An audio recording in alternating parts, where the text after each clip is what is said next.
நான் சொல்றது. நீங்க சும்மா இருங்க. அதான் அவகிட்ட போய் கேக்குறீங்க. இந்த பாரு, பிரச்சனை எனக்கும் உனக்கும் தான். எதா இருந்தாலும் என்கிட்ட பேசு. அத நீ ஏன் புடிச்சு பேசிட்டு இருக்க? அவரு ஒண்ணு உனக்கு மட்டும் புருஷன் இல்ல, எனக்கும் தான். அத நீ தெரிஞ்சுக்கோ. ரெண்டாம் தரமா ஓடி வந்து உனக்கு இவ்வளவு உரிமை இருந்தா அவரை மறுபடியும் கல்யாணம் பண்ணி 6 மாசம் குடும்பம் நடத்துற எனக்கு எவ்வளவு உரிமை இருக்கும்? நான் இவ்வளவு பேசுறவா? எனக்கு நானும் ஓடி வந்தவளா? என்ன சும்மா இருக்கீங்க? ஐயோ சுமதி. சுமதி இல்ல காயத்ரி. ஐயோ காயத்ரி, நெருப்புனா வாய் சுற்றுமா என்ன? அவன் உன்னை வெறுப்பேத்துறதுக்கா பேசிட்டு இருக்கான். நீ ஏன் டென்ஷன் ஆகுற? இங்க பாரு காயத்ரி. காயத்ரி இல்ல சுமதி. ஐயோ மாப்பிள, உன் புது பொண்டாட்டிய மறுவாதைய ஒழுங்கா பேச சொல்லு. ரொம்ப ஓவரா பேசுறா. டப்பு டப்பு சுத்தி அள்ளி போடுவேன்.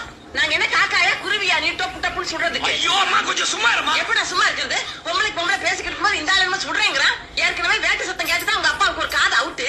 இதெல்லாம் நீ கேட்க மாட்டியா? இங்க பாரு மாமா, பெரிய மனுஷன் இவ்வளவு நேரமா சும்மா இருக்கு. மரியாதையை உங்க பொண்ணை கூட்டிட்டு வீட்டுக்குள்ள போங்க. என்னது? போக முடியாதியா? போறேன்னா என்ன பண்ணுவ? புடிக்கி கையில திரிச்சிருவியா?